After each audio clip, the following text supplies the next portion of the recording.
Hey, I hope you're doing well. Let me show you a drill that I've used with a lot of success over the years to help students finally get spin on their serve specifically. So, phrase you need to remember: the face sends it, the path bends it. Face meaning the racket face, where the strings are facing. At the moment of contact, wherever the strings are facing is the direction the ball is going to go. So as I make contact with this motion right here, and this is the drill, by the way, all I'm doing, I'm going to back up a little bit. All I'm doing is shadowing first through this motion, back and forth.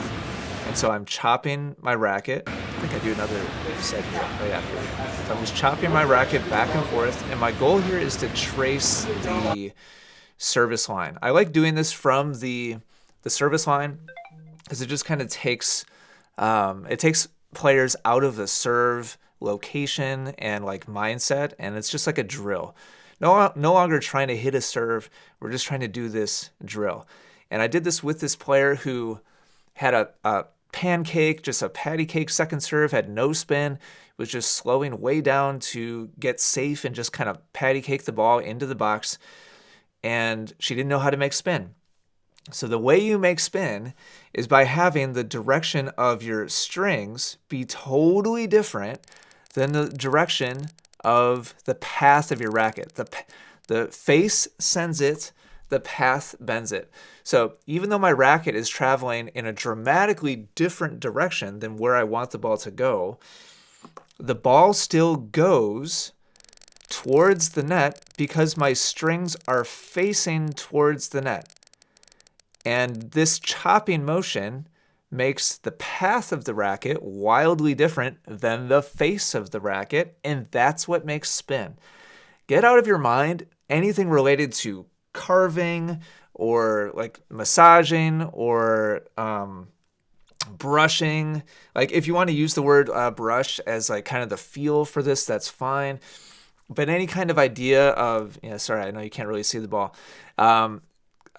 Coming around like the outside of the ball or over the top of the ball or like just completely does not happen. If you want to use that as a feel prompt, that's totally fine.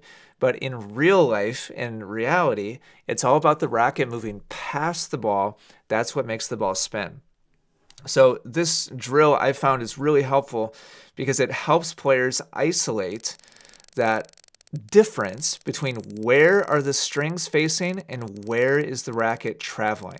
And it allows students to just focus on a very simple task in a very simple direction. We're not doing a full service motion, and it helps players very quickly get success in actually hitting past the ball and spinning it aggressively. Now, almost inevitably, what players do who don't know how to spin the ball, the first time they try this, their racket will go in this direction, but they'll also turn their hand and face the strings to the right as well because they're so used to the direction of their swing and the direction of their strings being locked together. Just doing a pancake, patty cake, just like push the ball over kind of motion. And it's a completely foreign feeling and idea for them physically to move the racket one way while facing the strings in another way. And this student that I was working with did exactly that.